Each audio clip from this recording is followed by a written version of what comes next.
entre modelagem matemática e o contexto escolar, aspectos recorrentes, esse é o título, e a gente vai tentar transitar um pouco por essas temáticas, né? Quem vai apresentar vai ser a Elizabeth, eu, Rodrigo, e o professor Dionísio, que nem precisaria estar apresentando ele aqui, né? Todo mundo conhece.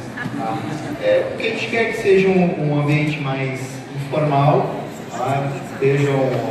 A gente está totalmente aberto a perguntas, tá? E vamos ver se a gente consegue conduzir de maneira tão boa como foi o primeiro debate.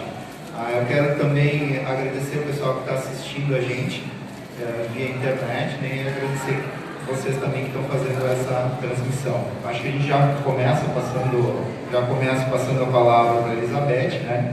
E, enfim, assume aí. Bom, gente, boa tarde. Eu sou a Elizabeth, que já apresentou, né? Sou docente da Universidade Federal do Pará, lá no Norte, e faço parte do grupo de estudos de modelagem matemática. A gente tem um grupo lá desde 2003, eu participo desde 2005, e a gente tem estudado modelagem matemática lá no estado do Pará. E eu vou falar um pouco aqui, nosso tema da mesa redonda, né? Antes de começar, eu quero agradecer a comissão científica por ter indicado o meu nome para estar aqui falando sobre esse tema e discutir o tema modelagem matemática no contexto escolar com colegas como Rodrigo e Burak, que foi minha inspiração desde o começo, quando eu comecei a ler modelagem matemática, e continua sendo até então, sou fã. Bom, o tema que foi proposto para a gente falar foi modelagem matemática no contexto escolar, temas recorrentes. Eu fiz um recorte da frase, da expressão contexto escolar, e o recorte que eu fiz foi, eu vou falar da sala de aula, tá? Eu vou falar da sala de aula como locus de transgressão disciplinar e modelagem matemática. Eu gostaria. Bom, sobre o que eu vou falar em particular? Eu vou falar sobre os usos da expressão sala de aula apontado nas conclusões dos trabalhos das comunicações científicas submetidas e aprovadas nas Conferências Nacionais de Modelagem Matemática de 2005 a 2015. A escolha foi também porque eu participo da conferência desde 2005, então tem a ver com a minha relação com o tema, minha relação também com a conferência, por isso que eu fiz esse recorte. É uma pesquisa bibliográfica. Eu vou falar... Pode passar? Bom, para que eu escolhi falar sobre a sala de aula e sobre os usos da expressão sala de aula? Eu vou apontar aqui, no decorrer da minha fala, os efeitos de sentido que o uso dessa expressão causam para a compreensão da sala de aula como locus de práticas de modelagem uma perspectiva transgressiva de educação escolar no mundo contemporâneo. No decorrer da minha fala, eu vou explicar esses itens aí. Tá. Pode passar. Bom, a minha inspiração para falar sobre os usos foi no filósofo Wittgenstein, do livro dele Investigações Filosóficas, em que ele coloca que o significado da palavra se constitui no uso dela. Então, eu vou identificar o significado presente nesses textos. De maneira geral, o filósofo aponta que os significados não são fixos, prévios e definitivos. Ele se move e se constitui na prática linguística. E palavra aí não deve ser considerado como uma unidade de referência à palavra, mas ele está até entre aspas para dizer que o significado de expressões, o significado de gesto, a vestimenta, os diferentes usos que eu posso dar para a linguagem de maneira geral, a linguagem oral, etc., se constitui na prática, né? O significado que ele se forma no locus social dessa linguagem, onde essa linguagem se realiza. Essa perspectiva é um pouco diferente de eu pensar que existe um significado único e que ele pode ser estendido para todos os usos. É isso. Bom, eu identifiquei os usos aonde? Então, eu identifiquei os usos no texto escrito, tá? Foi especificamente nesse lugar, nesses textos escritos, considerando o texto, né, essa escrita, mas aonde é um lugar frequente em que o pesquisador ou o autor do texto, ele coloca a síntese do trabalho, né, a síntese das ideias do texto.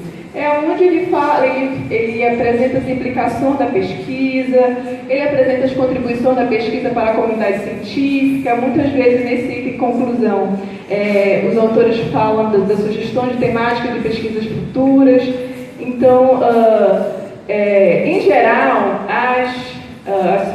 apenas um texto não identifiquei conclusões, mas as comunicações científicas como um todo, elas tinham uma ordem da sequência. Então ela tinha introdução, metodologia, contexto, etc. Então tinha um item lá com conclusões, considerações finais, etc. Então foi esse trecho do texto das comunicações científicas que eu peguei para análise. Pode passar. Bom, como foi que eu fiz essa análise? Primeiro eu fiz uma pesquisa pela expressão sala de aula nas considerações finais, como eu expliquei anteriormente, considerações finais, conclusões, etc. Expressão final do texto. Quando foi identificado a presença da expressão sala de aula, né, que o objetivo era exatamente identificar, então, como é que as pesquisas estavam apontando as implicações para a sala de aula. Quando a expressão foi identificada, eu fui codificar. Eu fiz essa codificação por edição, no interior do texto escrito. Após isso, eu fiz essa análise, foi toda manual, né? A primeira não eu fiz utilizando a ferramenta do Word, Ctrl+L, mas as seguintes foi manualmente. Depois que eu encontrei o trecho, cada trecho foi categorizado por conferência. Obviamente, para identificar os usos da expressão sala de aula, no item das conclusões, foi necessário fazer a leitura do texto todo, em muitos casos. Daí, fazendo isso, eu pude agrupar, identifiquei 5 categorias, tá? Eu vou falar delas mais em seguida. A primeira categoria que eu encontrei foi a categoria em que a expressão sala de aula, ela estava vinculada a potencialidades que foram geradas pela modelagem matemática naquele ambiente. Então foram, você pode passar? Que eu denominei de dimensão da potencialidade. Então nessas pesquisas os autores apontam que a modelagem matemática gerava discussões matemáticas, na modelagem matemática o aluno aprendeu matemática, na modelagem matemática o aluno teve uma atuação política sobre o tema. Coloquei aqui alguns exemplos, não se esgotam, viu gente? Eu só coloquei alguns exemplos, não foram só isso. Na modelagem matemática, o aluno assume uma postura democrática, é um ambiente em que ocorrem investigações, discussões, etc. Então essa categoria foi uma categoria em que os autores, então, apontaram em que potencialidades, que questões foram geradas na sala de aula pelo uso da modelagem. Pode passar. A segunda categoria foi a categoria da implementação.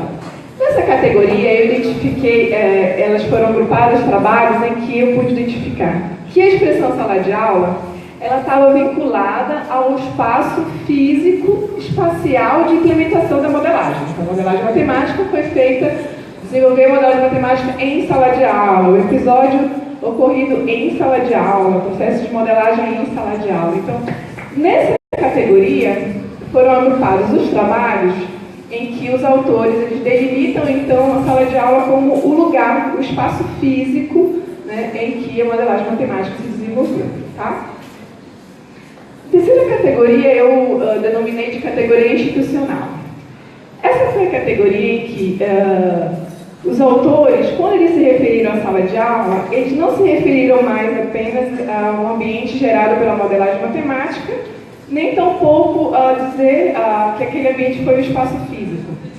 Nesse caso aí, os autores se referiram ao contexto, a uma questão institucional maior, a sala de aula que acontece no dia a dia, não a sala de aula relativa necessariamente à modelagem. Eu trouxe só alguns exemplos de cultura de sala de aula, está se referindo não necessariamente à sala de aula, mas à cultura que acontece no dia a dia de sala de aula. Questões estabelecidas no dia a dia da sala de aula. Sala de aula é um sistema caótico.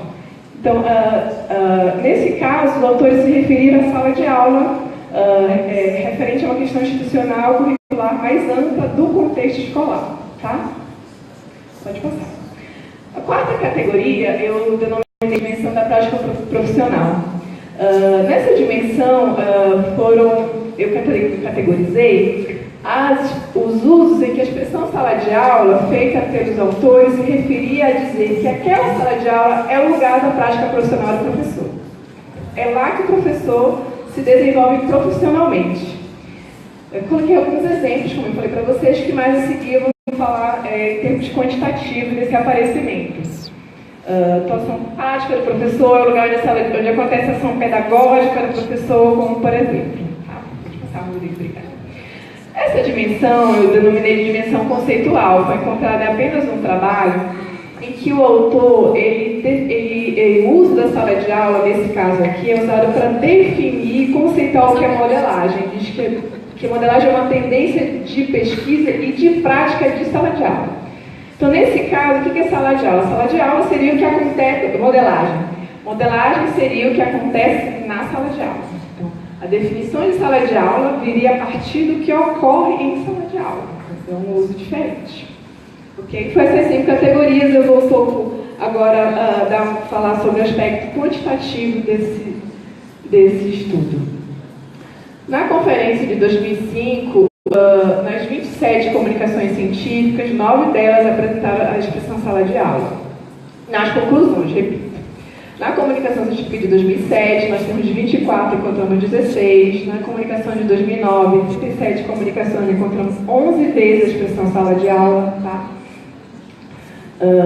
Aqui é pouca comunicação, tá? Na comunicação de 2011, de 32 comunicações, na conferência de 2011, perdão, nós encontramos 10 expressões relacionadas à sala de aula. Na conferência de 2013, de 43 comunicações, 16 delas havia presente a expressão sala de aula. E na conferência de 2015, de 31 comunicações científicas, apenas 6 a expressão sala de aula está presente. Uma síntese por categoria, por conferência, das categorias por conferência, a dimensão da potencialidade, que eu expliquei anteriormente, ela está presente 10 vezes na conferência de 2005, né, fez a implementação uma vez, na conferência de 2007, 16 vezes a dimensão da potencialidade, na implementação, 6 da potencialidade, 4 da dimensão institucional. E a dimensão da prática profissional ela só aparece em 2009 com uma recorrência. Essa recorrência aí ela é diferente da quantidade lá, porque nesse caso aqui eu estou falando da quantidade de vezes que aparece. Pode ser que uma comunicação científica aparece 2, 3 vezes na mesma dimensão, tá?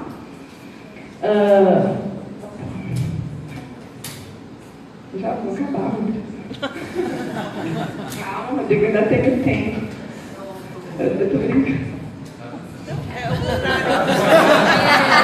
falei que não queria que eu terminasse. Calma. Eu tô falando rápido. Tem tempo, né? Tem. Então, para vocês terem um panorama, né, a dimensão da implementação é a dimensão que mais aparece. Né, a dimensão da prática profissional aparece com mais frequência apenas em 2013. E a dimensão conceitual apenas um aparecimento em 2015. Pode passar, Rodrigo. Bom, fazendo um quantitativo amplo, né, primeiro que a gente identifica, a primeira conclusão é que a gente identifica que a presença da expressão sala de aula nas conclusões ela é pequena em relação à quantidade de comunicações científicas. Essa é uma das coisas que nos alerta, né? E a outra coisa que nos alerta é em relação a essa dimensão. A dimensão da implementação, então esse quantitativo ele é pequeno perto das quantidades de comunicações científicas que existem, né? Esse é o primeiro ponto para a gente refletir sobre. E a dimensão da implementação, ela aparece 50 vezes, é a que mais aparece, ou seja, a dimensão que mais aparece é a dimensão que se limita a dizer qual o lugar de realização da modelagem matemática. A dimensão da potencialidade aparece em segundo lugar, a dimensão institucional aparece 10 vezes, né, onde o pesquisador ele reflete sobre o que acontece em sala de aula para além da modelagem, né, só é citado 10 vezes. Dimensão da prática profissional, 7 vezes, e dimensão conceitual apenas uma vez. Bom, essas questões Quando eu pensei sobre a mesa redonda, eu falei, o que eu vou falar, né, sobre contexto escolar, e fiquei curiosa. Bom, se a modelagem matemática no contexto escolar, eu vou ver nas conclusões o que os autores estão apontando para a sala de aula, né, de maneira geral. Então, eu já me surpreendi com esse quantitativo ter sido pequeno. Pode passar. E aí, pensando em sala de aula, pode passar. Bom, existem várias propostas de se pensar a sala de aula, né? De como a gente vai entender a sala de aula. Há um campo de pesquisa relacionado a isso, gestão da sala de aula, etc. E dentro de uma definição que eu encontrei, que eu achei relevante, é aquela que diz o seguinte: a sala de aula ela engloba o espaço físico, ela não se limita a ser o espaço físico, né? Que a maioria das considerações finais apontaram, né, como espaço físico. Não é apenas o espaço físico, ela engloba o espaço físico, sem dúvida, mas também todas as relações sociais, institucionais, políticas, econômicas, e a gente citaria as outras, que se estabelecem lá. Tá? E aí, essas questões relacionadas à sala de aula me levaram a pensar, pode passar, algo que eu estou refletindo ultimamente, a partir dos estudos da área da linguística aplicada, né? Esse é um livro por uma linguística aplicada e disciplinar, de Moita Lopes. Em particular, tem um artigo denominado de uma linguística aplicada transgressiva, tá? E esse autor, dentre outras coisas, ele diz o seguinte, que a transgressão, o pensamento transgressivo, trata-se de uma necessidade de se ter instrumentos, tanto políticos como epistemológicos, para transgredir as fronteiras do pensamento e da ação tradicional. Pode passar aqui, por favor. Então, o que seria essa transgressão disciplinar que eu falei logo no começo? Bom, o que você... primeiro, a transgressão, quando a gente fala em transgressão, é uma palavra assim, nossa, que coisa forte, transgredir, né? Fazer uma transgressão. E a transgressão disciplinar, nesse caso, sim, a própria palavra já propõe algo que seja para além do que está posto até então. Mas qual o objetivo da transgressão sugerida pelos autores? Qual é o objeto da transgressão? O que se quer transgredir? E aí ele fala, se transgredir pensamento e ações tradicionais. Mas não são quaisquer, não é porque é tradicional, porque já existe. O que seria esse tradicional que os autores colocam? Seria as ações e pensamentos que reproduzem relações sociais de opressão, subordinação, exploração, discriminação e hierarquização. É sobre esse objeto da transgressão. E aí eu vou explicar por que sugerir, né, por que a modelagem matemática talvez possa e talvez deva ter um aspecto transgressivo. Mas não só, a transgressão disciplinar também propõe que o campo pense o que se tem estudado e o que se tem considerado até então. Essa dimensão da transgressão disciplinar, que eu falei para vocês, é um estudo da linguística aplicada, que eu movo para o campo da modelagem matemática, ela nos coloca a possibilidade e a necessidade de pensar de modo diferente, né? de mover-se para além das fronteiras, de pensar o que não deveria ter pensado, o que a gente não imaginaria que poderia acontecer. Então, a transgressão disciplinar é uma postura do pesquisador, do professor, do ser humano, de pensar outras possibilidades existentes. O que se pode fazer para além do que tem sido feito?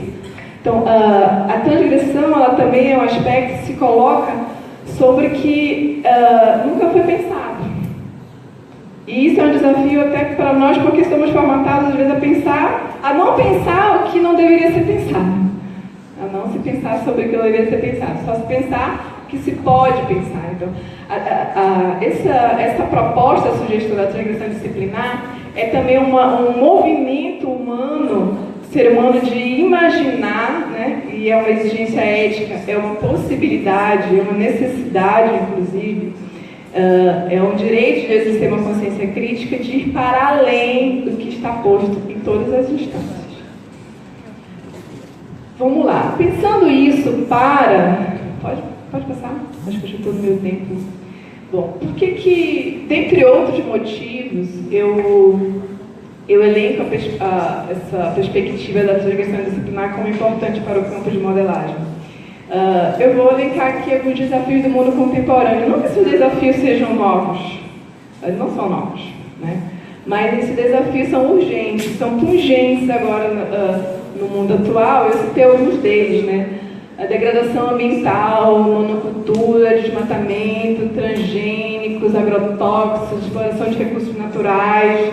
Vivemos no estado do Pará, por exemplo, em que há uma exploração mineral muito grande, né? E que a gente e é uma questão urgente nós falarmos sobre, nós tomarmos uma atitude sobre o que está acontecendo. A questão do lixo, a produção, a reciclagem, as embalagens, o aterro, o tratamento, etc. Bom, cada um de vocês talvez iriam elencar temas contemporâneos urgentes diferentes. Esse é o que mais me toca atualmente. Recursos hídricos, poluição, desmatamento, ocupação humana desordenada, as hidrelétricas, que tanto na região norte disseminam tanto a questão ambiental como humana também. O genocídio, que todos esses itens anteriores é uma degradação em relação ao meio ambiente, em relação ao homem também, e o genocídio é de homem para homem, né? Enfim, várias questões contemporâneas que se colocam, ao meu ver, no mundo atual e que necessitam e que precisam de uma postura transgressiva. Pode passar. Como está meu tempo? Eu estou perdendo. Bom, uma pergunta que... Bom, várias perguntas se colocam, mas uma daqui eu elenquei aqui para a gente pensar bom, e a modelagem matemática nesse mundo contemporâneo? Eu não tenho uma resposta, mas é para a gente pensar. Há um mundo aí acontecendo, há questões sendo postas como urgentes e pungentes, o que a gente está fazendo, como a modelagem matemática se situa nesse contexto que a gente está vivendo. E aí eu trouxe as dimensões, está em preto, não dá para ver tudo, mas assim, eu apresento as dimensões agora, gente, elas devem ser, ao meu ponto de vista, vistas de forma relacional, elas são vistas nas comunicações científicas de forma isolada, tá? E para mim elas têm relação sempre uma com as outras, tá?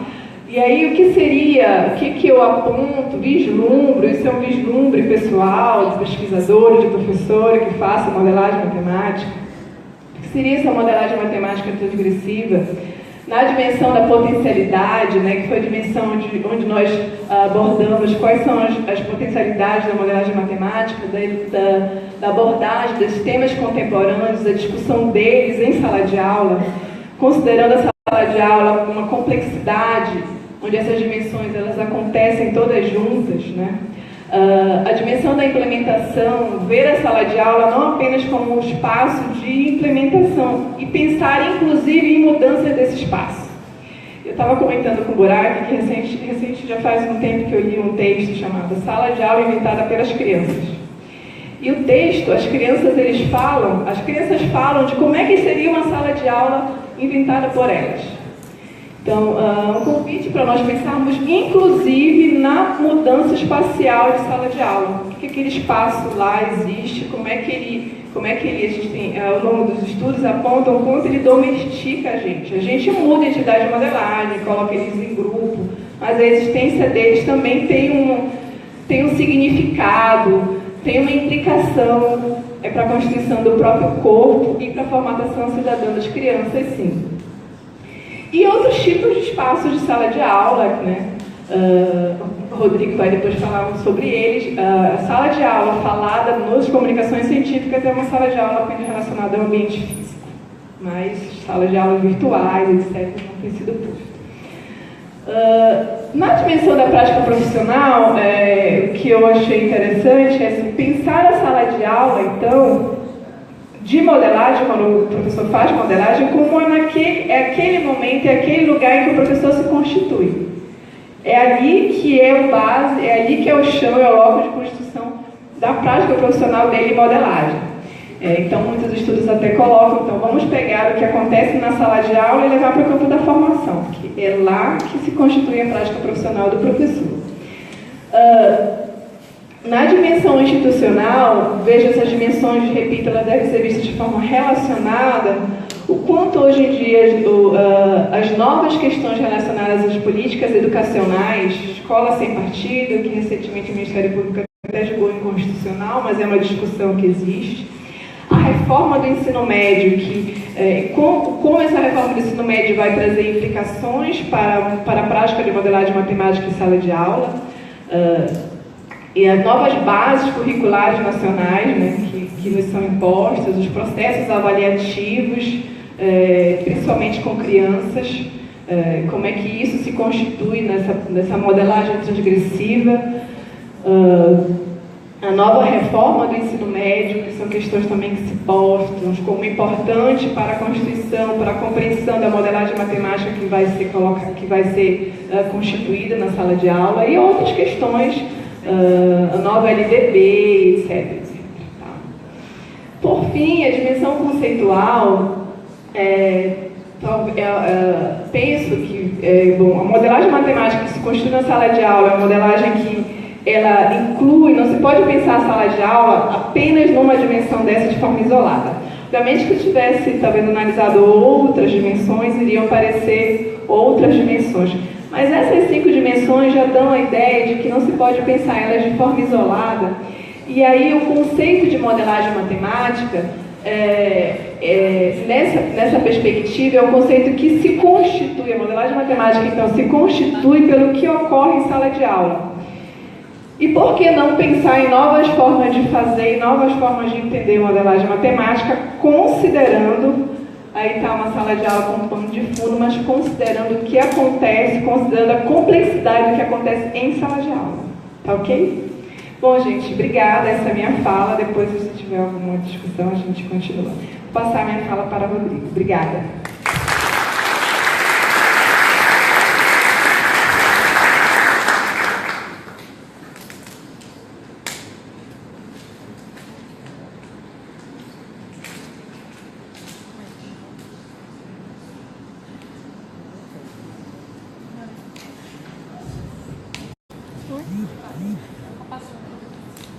Bom, pessoal, vou tentar ser breve.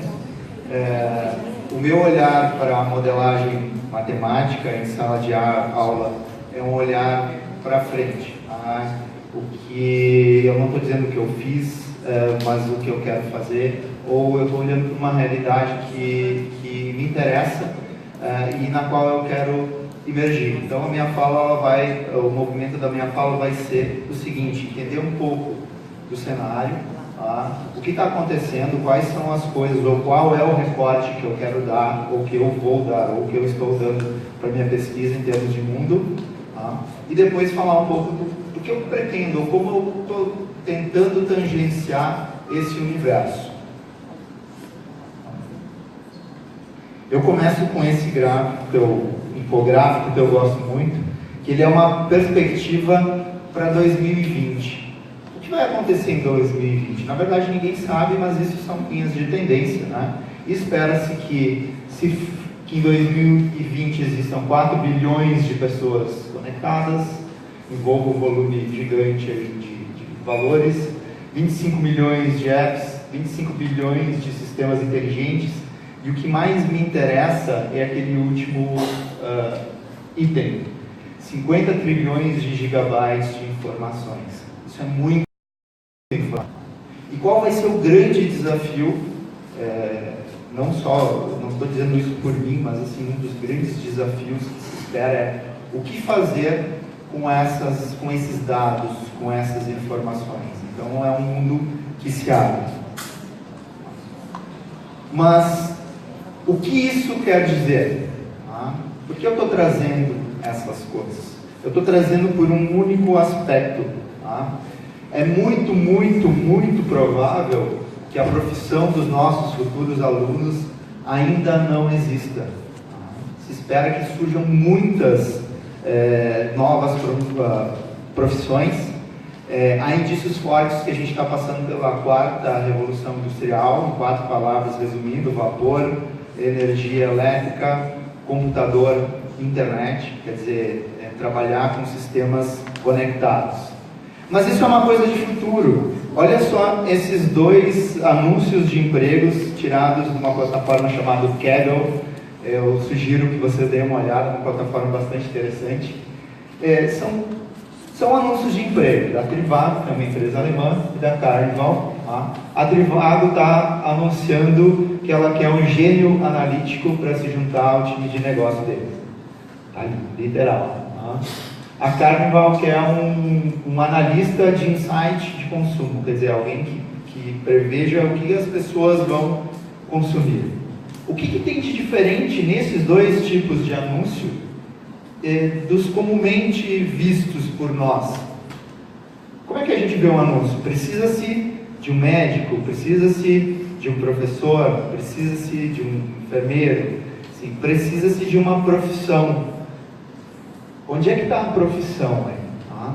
Então esse é um movimento estranho, eles não conseguem identificar que profissão é a pessoa que resolve isso.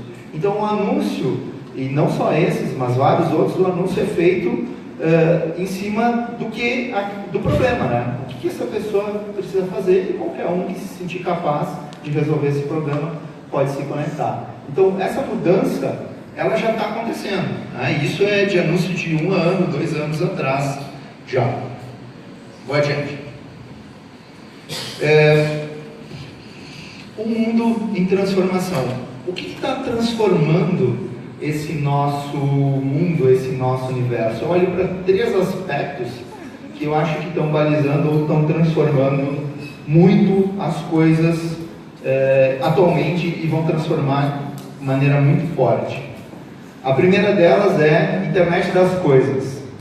As coisas conectadas com a internet. Até hoje, quem alimenta a internet somos nós. Mas, por exemplo, uma empresa de transporte que tem um caminhão, quando o caminhão liga, ele manda 200 informações para uma central.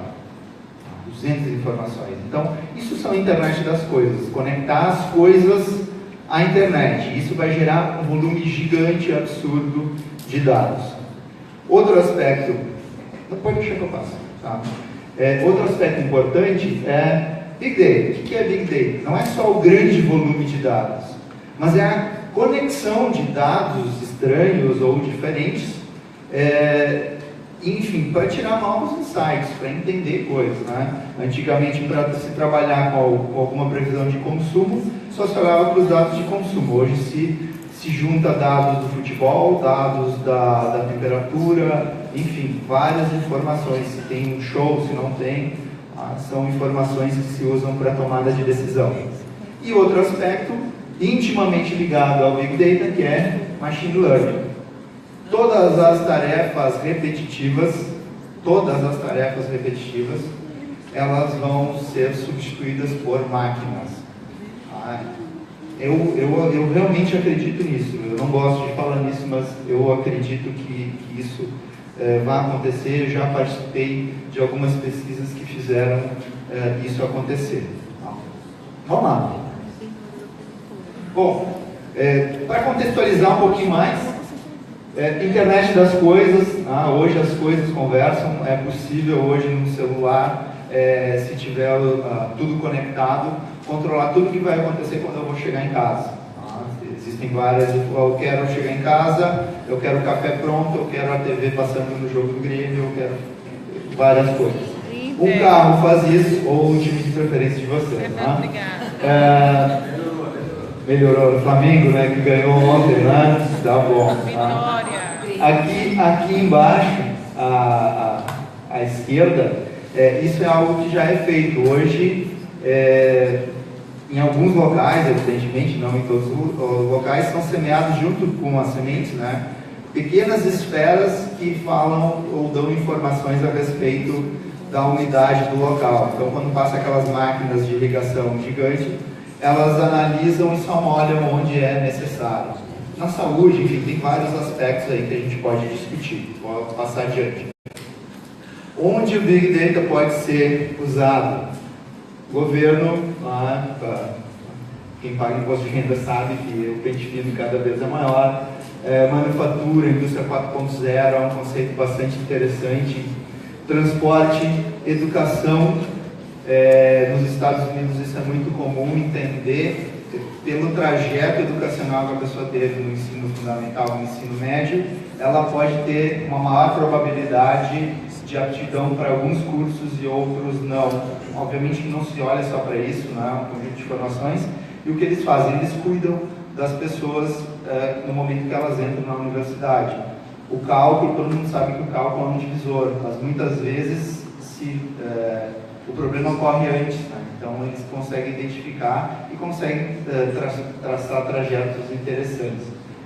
Energia, segurança, saúde, mídia e bancos, né? Tem as fintechs agora que estão vindo aí para ajudar os bancos e talvez piorar um pouco a nossa vida.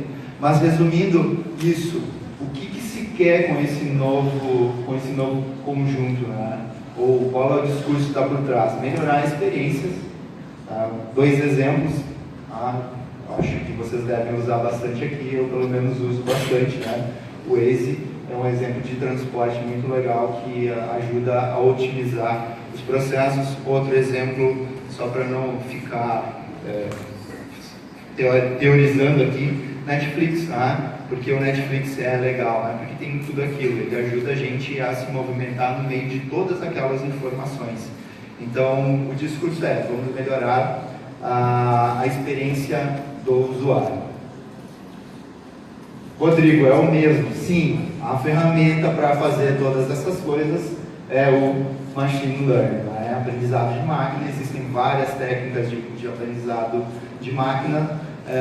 Muitas delas a gente já conhece, quem fez cálculo numérico vai identificar várias delas, como por exemplo regressão linear, algum tipo de clusterização. Bom, o que eu quero falar? Como se conectar a esse universo? Eu tento me conectar de duas maneiras. Não vou comentar as duas maneiras, mas eu trabalhei muito com a construção de jogos, esse é o Scratch. Olhei para o Scratch do ponto de vista da modelagem matemática. Eu acredito que o processo de programação é um processo de modelagem matemática. E o que eu vou estar falando hoje é essa outra coisinha aqui, que na verdade são dois recursos de livre acesso que vocês podem encontrar. Um é o Google Correlate e o outro é o Google Trends. Se vocês têm acesso à internet, vocês podem abrir agora e se divertir um pouco agora. Google Trends, o que ele fala? Se vocês colocarem uma palavra ou uma expressão, ele vai dizer como essa expressão foi pesquisada na internet, em qualquer lugar do mundo, em qualquer categoria que tu quiser, ao longo de um determinado tempo. Pode ser nas últimas 5 horas, nos últimos 5 meses, desde 2004. A partir de 2004 que o Google começou a guardar essas informações. Então a gente pode pegar um histórico maior. E o Google Correlate é uma ferramenta que permite qualquer palavra que tu colocar, ele acha uma tendência de busca que se comporta parecido com aquela palavra, que tem a melhor correlação com aquela palavra. Tá, mas e em sala de aula? Como é que eu posso usar esses dois aspectos, ou como é que eu venho usando? F de x igual a x ao quadrado. O Google Correlate ele tem uma ferramenta um recurso, na verdade, bastante interessante, que é um recurso de draw. Eu posso desenhar um gráfico, nunca fica muito bonitinho, mas é possível também colocar uma tabela e aí sim ele fica uma tabela Excel mesmo, né? Ele fica bem bonitinho. Eu uso o draw normalmente e a gente consegue gerar coisas desse tipo aqui. Então, qual é o comportamento de busca que melhor se associa, ou os comportamentos de busca que melhor se associam a essa função? Então, no momento que eu coloco aí, automaticamente eu tenho um exemplo real de busca na internet. Vocês conseguem ver, né? Tem preços, enfim, ele te dá uma ordem. O que eu gosto de, ou onde é que começa aquilo que eu gosto nesse tipo de assunto? Começa a partir de agora. Existe um comportamento, tá? Que é um comportamento que tem um gráfico parabólico, e desses comportamentos, vamos pegar o segundo lá, vocês conseguem ver? Preços está escrito, preços.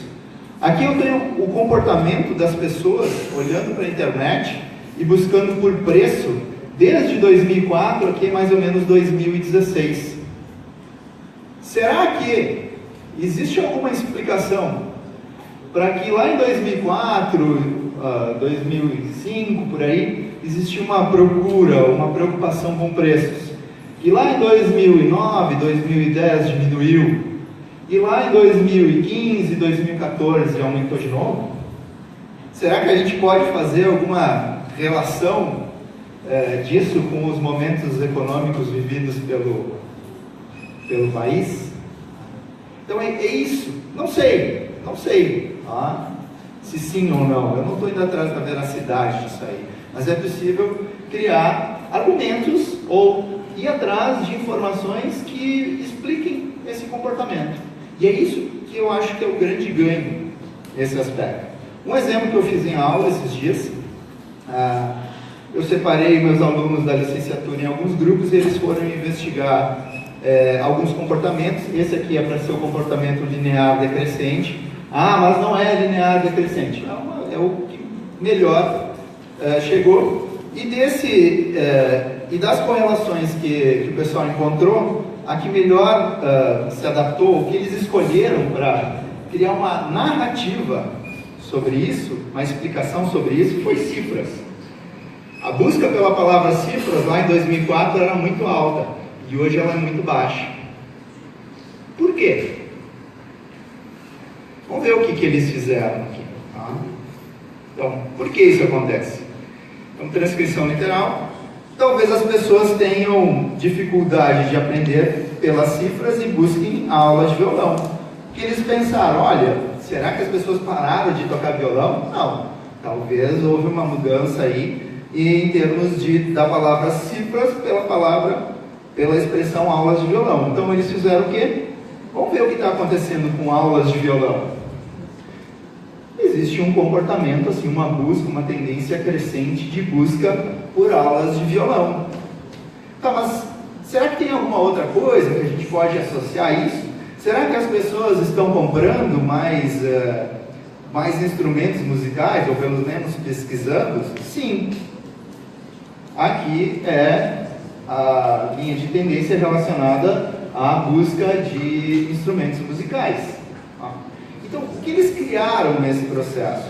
Eles foram atrás de um comportamento, tá? E usando a própria internet, eles foram atrás de buscas por relações causais. Se isso é verdade, se realmente são essas as explicações, não é isso que me interessa. Me interessa essa busca por uma explicação do que está acontecendo, tá? Para a criação de uma narrativa. Mas esse grupo ele foi um pouquinho além, tá? E aí eles foram para um lado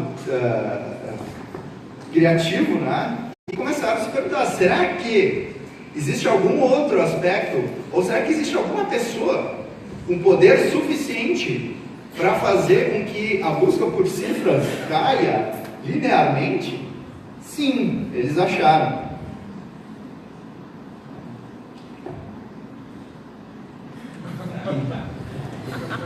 Roberto Carlos e Ana Carolina proíbem que sites de cifra postem letras de suas músicas. Quer dizer, é uma narrativa, né? Mas eles foram um pouquinho além também e procuraram, tá, mas e como é que está o Roberto Carlos com isso aí, né? Será que ele se deu bem, né? Então, está lá o comportamento lá. Uma pergunta de curioso aqui, tá? Vocês estão vendo que em alguns momentos tem uns picos, né? Que datas são essas, né? Tá, ok. Essas coisas eles se divertem também, assim como essa, a gente foi criando várias outras narrativas e se divertindo com esse processo.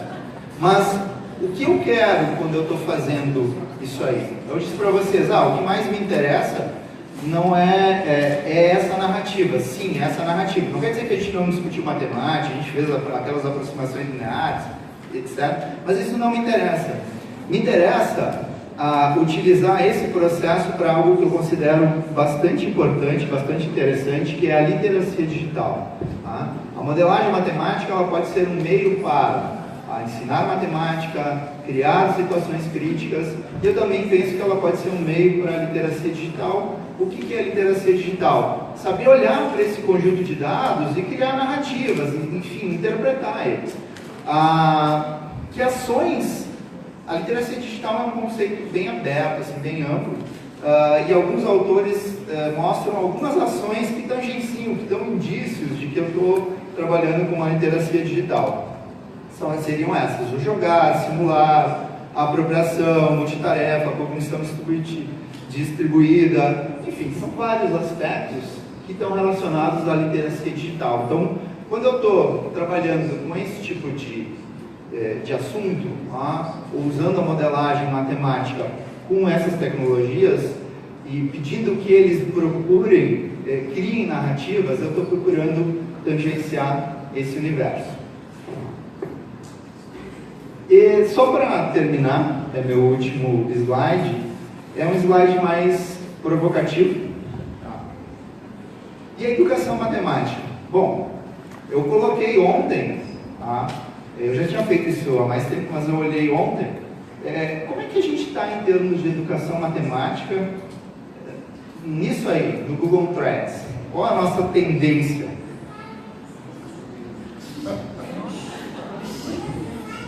A azul é educação matemática, de 2004 até aqui. A vermelha, abaixo do azul, por motivos futebolísticos.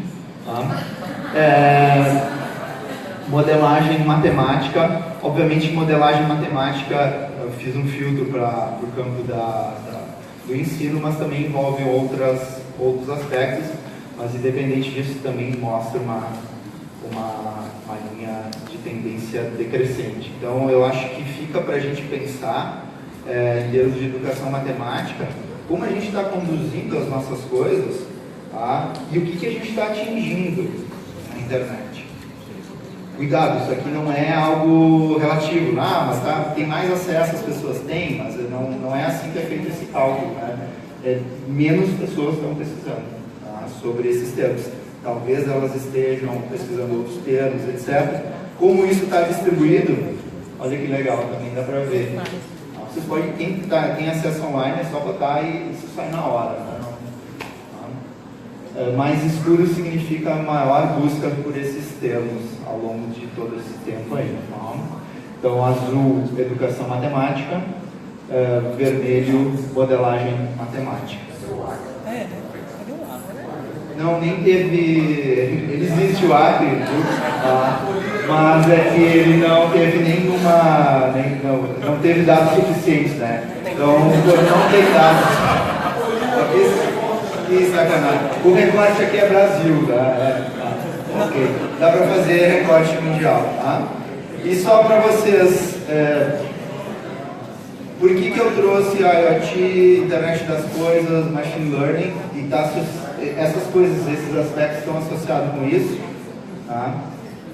Esses seriam os gráficos de tendência desses aspectos aí, IoT, Machine Learning, IoT, Machine Learning, Big Data. Então, quer dizer, existe uma tendência muito forte, tá? Por isso que, bom, enfim, eu coloquei aqui para a gente pensar nesse universo aqui. Por que a gente não está atingindo quem a gente deveria atingir ou como a gente está como área em termos de Brasil. Tá? Bom, minha fala é isso, gente. Obrigado. Passar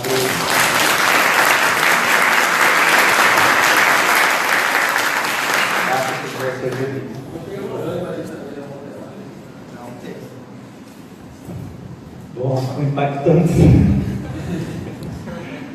Bem, gente, eu acho que eu vou começar pelo final, quando ele fala sobre educação matemática. Eu acho que isso a gente nem combinou tanto, mas parece que as coisas vieram a calhar. Desde ontem, pelo painel inicial, pelo primeiro debate de hoje, a gente vem percebendo as coisas. Eu considero que nenhuma prática educativa está isenta de uma concepção de ensino e de aprendizagem, de educação e do seu objeto de estudo, e ainda mais do que se pretende com essa prática. E então, vista dessa forma, também não se subtrai uma concepção de homem que se deseja formar para este século XXI. Talvez um pouco de encontro que você, ao encontro, não tem, ao encontro, que você coloca. Bom, talvez para fazer frente a tudo isso que está acontecendo nesse século XXI, e nos próximos, talvez seja preciso formar um novo tipo de homem.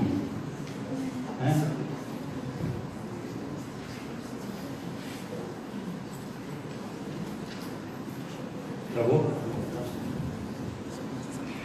Então, agora já feito o início, eu queria dizer assim, que agradeço o convite que me foi feito para estar esses poucos momentos aqui, falando um pouco sobre o tema, que eu acho que ele é bastante provocador mesmo, E pela primeira vez eu vejo modelagem na educação matemática e o contexto escolar. Porque normalmente a gente fala em modelagem, mas não fala na modelagem na educação matemática. E por isso que eu disse, eu vou pegar partido do que o final do que o Rodrigo colocou. Passado. Então, eu começaria por isso. Tudo que nós falamos ontem, nos nossos painéis, hoje pelas coisas, nós estamos buscando o quê? Melhorar o ensino da matemática. E hoje se tratou da formação do professor. Mas será que com essa formação de hoje nós conseguimos atingir a modelagem matemática, por exemplo, em sala de aula? Porque nunca se cresceu tanto modelagem no âmbito das licenciaturas. E por que é que elas ainda não estão na escola? Ué, não deveria ser natural? Tanto temos nas nossas licenciaturas, na formação, que o professor ouve, como diz a Paula, pelo menos ouve falar em modelagem, não importa a concepção. Mas por que não chega à sala de aula? Será que há alguma coisa que faz com que aquela modelagem que se estuda na nossa licenciatura, na formação do professor, não está adequada para uma sala de aula, na educação básica? Quando a gente fala na formação do professor, eu acho que a gente tem que ter essa preocupação, que modelagem matemática deve chegar às salas de aula. Chega muito pouco. Hoje foi mostrado várias coisas, o que mostra como é que está o nível, por exemplo, da aceitação da modelagem pelo professor, pela escola. Isso foi colocado muito bem hoje. Mas talvez esteja com alguns problemas que nós temos nos últimos anos nos referido. Mas também temos esquecido de pensar como a modelagem pode chegar às salas de aula. Então, é preciso que nós tenhamos clareza quando a gente fala da educação matemática.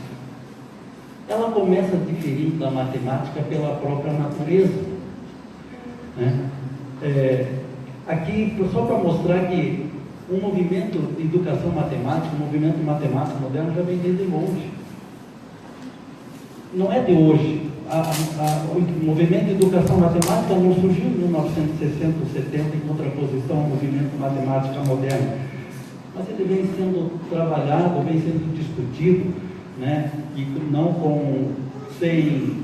sem alguns percalços aí entre matemáticos e educadores matemáticos. Pela falta de compreensão, pura e simplesmente, porque se desconhece o objeto de estudo da educação matemática e ele é diferente do da matemática. O problema está um pouco nessa forma de conceber. Então, pode passar, Rodrigo, por favor, que eu vou... Pode passar até esse. Eu vou pegar no que para mim foi assim, o que começa a discutir realmente o que é a educação matemática. Quando Igson, em 1976, tirou suas férias, o seu ano sabático da universidade, ele se isolou para escrever alguma coisa sobre educação matemática, baseado em outros autores. Mas ele perguntou assim: existe alguma coisa de significativa, além da matemática, na educação matemática? Essa foi a pergunta que norteou o seu trabalho. E aí apareceu o que ele chamou, né? Ele não fez o modelo do tetraedro, mas a gente fez, né? E ele chama de MAPS. Ele pega a matemática, a filosofia, a psicologia e a sociologia.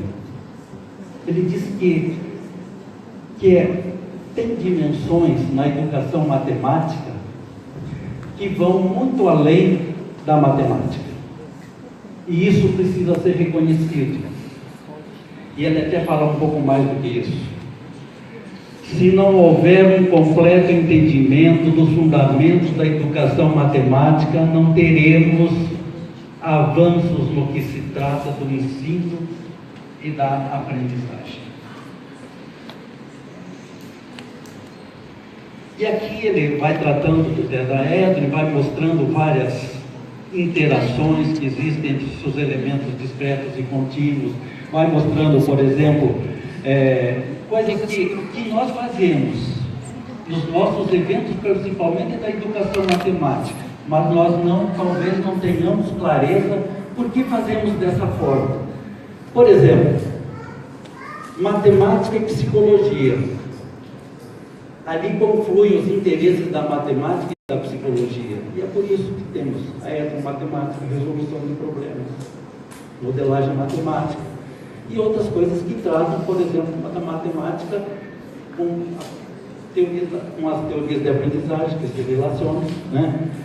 Por exemplo, matemática no currículo escolar. Se você olhar bem, você pode ver a interseção lá, matemática, filosofia, né? Você pode pegar também todas essas interações possíveis, 2 a 2, 3 a 3, né? Isso vai mostrando, e ele mostra que o modelo do tetraedro é um modelo fechado em si, quer dizer, ele acaba. Ele se junta, ele se enriquece com isso.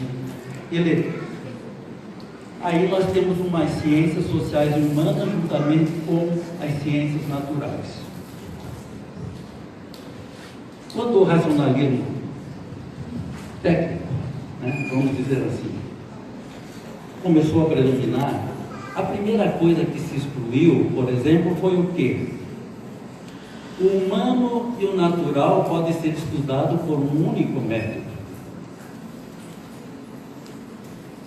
Isso pode servir para parafuso, para prego, para qualquer coisa. Talvez coisas repetitivas, que nem diz o... Mas para pessoas não serve. Para você saber se o aluno aprende ou não aprende, não é só pela avaliação de uma nota, mas é pelo processo cognitivo, como é que ele pensou, como é que ele fez as coisas. Então as teorias de aprendizagem te dão sustentação quando você busca fazer um ensino com vistas à aprendizagem. Mas o próprio Igson, ele estava tão consciente de que isso seria temporário, provisório, que ele diz assim: a educação matemática é dinâmica. Aquilo ali que ele colocou no espaço. Por quê? Porque naquele tempo a psicologia era a behaviorista, ou taxonomia do Bloom. Bom, se mudar a forma de pensar como era aquela psicologia, você vai ver que hoje nós consideramos o nosso estudante ativo. Aquela não, aquela conseguiu. Que ele é uma tábua redonda, que ele tem que se colocar tudo na cabeça e que a centralidade das coisas está no professor. Então era a forma de considerar o ser do nosso estudante. Com essa mudança muda também outra perspectiva. E assim assim também, né? Pode passar, Rodrigo, por favor, para frente. Então nós temos uma outra concepção, porque depois a esse tetraedro, eu não coloquei de uma forma de uma pirâmide que podia pôr uma base hexagonal, octagonal e assim por diante, mas eu preferi colocar dessa forma, porque aqui a matemática também está ali. Muita gente diz assim, o pessoal gosta de fazer educação matemática sem matemática. Não é possível fazer isso. Mas também não é possível fazer educação matemática ou ensino da matemática sem a concorrência dessas outras áreas que podem subsidiar as nossas ações, os nossos processos e assim por diante. Então, aqui a educação matemática ela tem assim, a educação como formação de professores, matemática no currículo escolar, essas tendências da educação matemática, que ela pode vir dali, né? Essas modalidades de ensino que nós temos hoje em dia, educação de jovens e adultos, educação para alunos com deficiências, essas modalidades podem ser contempladas, mas elas não podem abrir mãos, não é só a matemática em si, é a matemática com o concurso de outras áreas. Vocês vejam que ali está tracejado, porque a gente considera que ainda pode ser incorporado novas áreas de conhecimento. Então, essa diferença, na minha concepção, ela é fundamental para que nós tenhamos clareza que quando vamos ensinar matemática, não nos basta apenas o conteúdo matemático, mas precisa outras áreas para subsidiar. Pode passar à frente, por favor. E essas bases teóricas que fundamentam a educação matemática, elas também fundamentam a modelagem como uma tendência dessa educação matemática. Então, quando a gente diz modelagem na educação matemática, é muito diferente de dizer apenas modelagem matemática. Nós não fazemos essa diferença. E é por isso que os nossos eventos são da educação matemática. E a gente precisa ter pelo menos essa clareza para que possamos diferenciar essas duas coisas. Tanto que às vezes eu uso modelagem na educação matemática para não ficar modelagem matemática na educação matemática. Mas quando eu estou dizendo isso, eu estou dizendo onde está a diferença disso. Primeiro, está na natureza e está no método. Porque enquanto o método, vamos dizer, quantitativo, pode servir para as ciências naturais, as ciências, por causa do nosso objeto, ser a educação, precisamos de um método que dê mais conta daquele objeto, e o método que pode dar conta são os métodos mais qualitativos, aquilo que dizem mais a respeito de como as pessoas pensam, de como elas fazem, o que isso significa, e não em função de certo ou errado, o resultado final. Então a diferença ela é grande, e isso talvez tenha prejudicado muito das coisas, né? E quando a gente diz assim, bom, vocês vejam, nós estamos falando todo o tempo, a Beth falou sobre transmissão disciplinar, né? Quando ela se refere às disciplinas, evidentemente, porque todo o nosso mundo, e aí vai um pouco ao encontro do que o Rodrigo fala, o nosso mundo, ele não é disciplinar. Nós já superamos essa visão disciplinar, mas no entanto na escola nós dividimos, repartimos, fazemos, analisamos, nós fragmentamos o conhecimento. Então como é que nós podemos tentar fazer aspirações maiores dessa forma? Quando é que nós podemos pensar em formar um cidadão, como eu coloco no início? Porque eu tenho essa preocupação. O que eu quero com o meu ensino de matemática? Formar matemática, e quando eu estou falando, Eu quero dizer que não, porque eu não estou na universidade, eu estou na educação básica. Isso que eu estou falando, estou referindo à educação básica, aqueles alunos que é de 3 a 5, de 15, 16 anos. Ensino de educação infantil, primeiros anos iniciais, fundamental e ensino médio.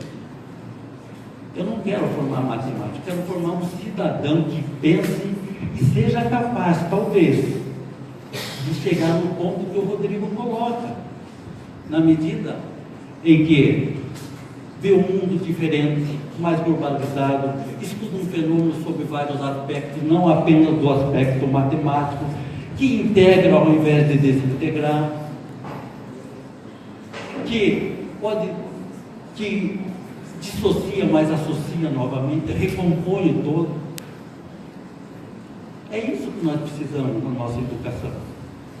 Nós não temos feito isso. Quanto tempo o nosso paradigma das ciências naturais já está sendo confrontado? Olha, vai fazer um século, praticamente. Nós não nos demos conta ainda de que a teoria de Einstein já colocou em xeque esse paradigma, que ele não consegue mais dar conta das explicações, seja na físico-química, seja na microfísica, seja na microbiologia, pelos processos que lá acontecem. É só outros paradigmas para poder justificar. É o que Bachelard disse: imobilizamos as ciências, porque não queremos ver coisas novas, não admitimos novos paradigmas. O paradigma moderno já deu o que tinha que dar. Mas veja, as senhoras, olha, quando se estudou geometria, puxa, não existe apenas geometria euclidiana, existe outra geometria. Mas a geometria euclidiana ainda é válida? Claro que é. Claro que existem outras. A teoria newtoniana vale ainda? Ainda vale. Para algumas situações. Mas já tem uma teoria que abrange, essa é maior. Onde se centrava essa nossa física? No tempo, que já foi pelo espaço com a relatividade. Não. Então, nós estamos numa mudança de paradigma, que as novas